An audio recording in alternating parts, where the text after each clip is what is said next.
Proposition 3.1.2. Let star be an associative binary operation on a set S. Then the operation star has at most one identity element. If star has an identity element, then any element of S has at most one inverse. If A B belongs to S, then A star B belongs to S.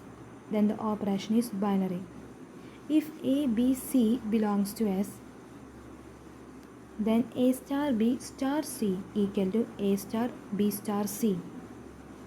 Then the operation star is associative. We need to prove that the operation star has at most one identity element. For this, we need to assume E1 and E2 are two identity elements in S. Since E1 is the identity element in S, we can write A star E1 equal to A equal to E1 star A for all A belongs to S. E2 is also an element in S. Similarly, we can write E2 star E1 equal to E2 equal to E1 star E2. If we multiply or add or subtract for any operation, when we operate an element A with the identity element, we get the same element A. Since E2 is the identity element in S, similarly we can write A star E2 equal to A equal to E2 star A for all A belongs to S, and E1 star E2 equal to E1 equal to E2 star E1. Here we get two equations, equation 1 and equation 2. From equation 2, we can write E1 equal to E2 star E1, E2 star E1 equal to E2 in equation 1. So we can write E1 equal to E2.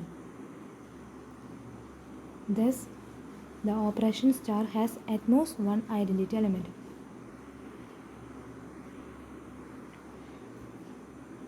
Second one, if star has an identity element, then any element of S has at most one inverse.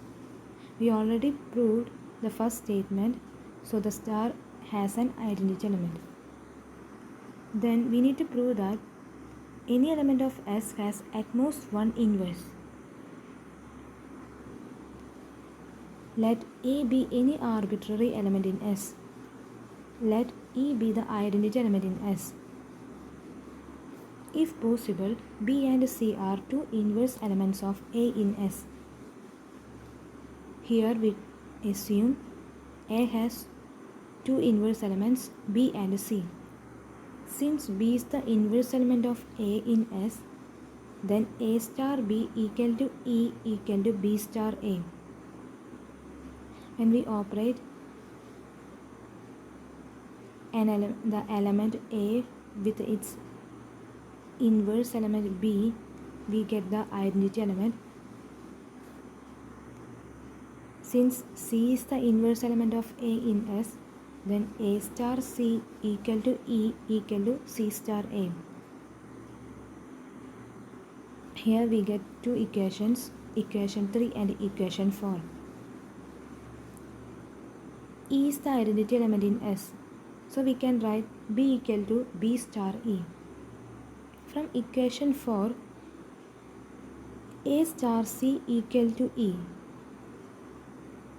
So we can replace E with A star C. Then the equation becomes B equal to B star A star C.